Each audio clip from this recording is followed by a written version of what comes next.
Buenos días. 26ª semana del tiempo ordinario, día viernes.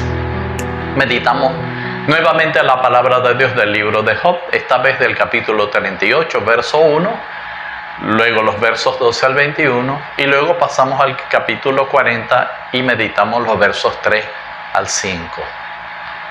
Ha quedado patente la absoluta incapacidad de Job para comprender los caminos de Dios.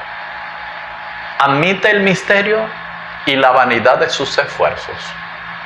Dios se manifiesta como presencia que habla y Job comprende que Dios se dirige a él y se preocupa de su siervo.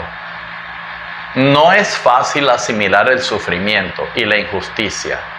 En el plan de Dios, Él quiere solo nuestro bien. En Él debemos, por lo tanto, confiar. Nuestros planes e iniciativas serán buenos, pero nunca se van a equiparar a los planes e iniciativas divinas. Nunca.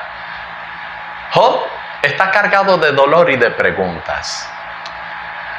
Pero Dios no llega cargado de respuestas, sino que llega cargado de preguntas para Job.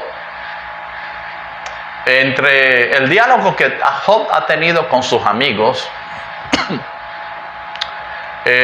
subyace esta base: los justos no deben sufrir, pero los males sí. Dice Job, pero yo lo hice todo justo, yo lo hice todo bien.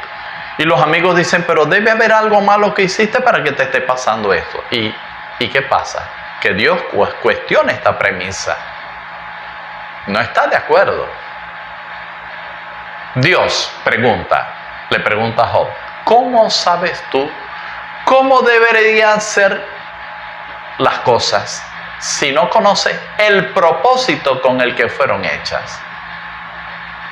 Dios le recuerda a Job que la ignorancia es parte de su condición y de su existencia. ¿Cómo explicar el mal? Es uno de los cuestionamientos que aparecen en este libro de Job. ¿Cómo explicamos el mal?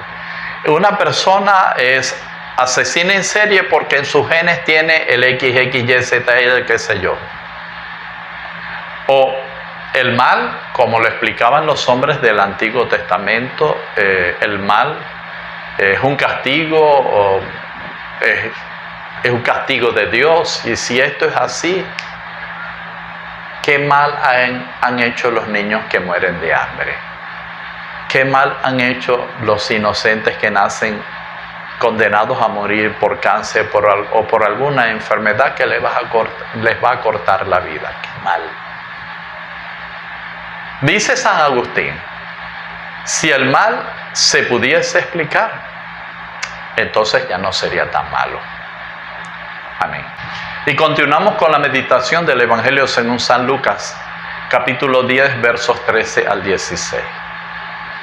Cafarnaúm, confiada en su fama y situación elevada, caerá hasta lo más bajo por no haber respondido a la oferta que hasta ella se extendía. Necesitamos cambiar y tener un corazón humilde, reconocer nuestras debilidades y pecados. No nos escondamos detrás de los pecados que cometen otros para justificarnos delante de Dios. Quizás si esas personas hubiesen tenido las oportunidades, el conocimiento y las vivencias que nosotros tenemos, serían mejor que nosotros. Es necesario que Corosaín y Betsaida reconozcan la gracia que les ha rodeado. Es necesario que nosotros también les reconozcamos. ¿Cómo he respondido a todo el amor que Dios ha derramado en mi vida? Jesús es el modelo para nosotros como predicador. Su sabiduría es inigualable, es la palabra de Dios.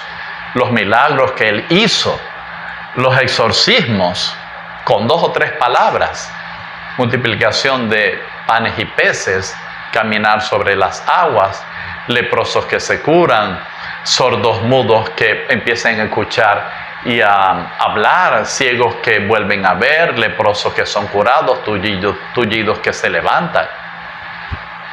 Pero el Evangelio de hoy dice que con todo y eso, no tuvo éxito en todas las ciudades.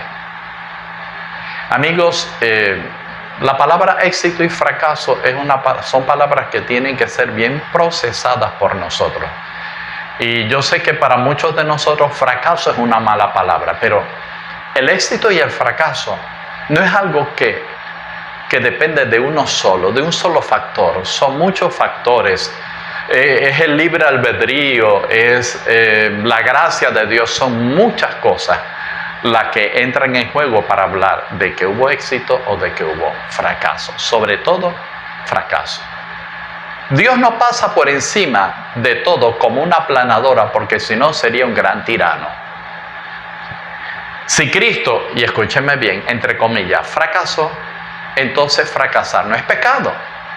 El pecado es ajeno a Dios, pero el fracaso no es pecado.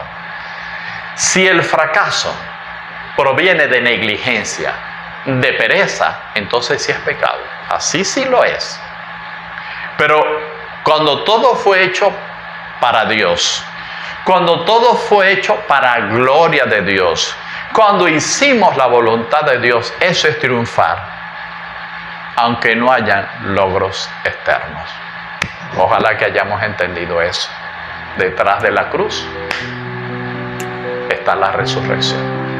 Dios te bendiga en el nombre del Padre, y del Hijo, y del Espíritu Santo.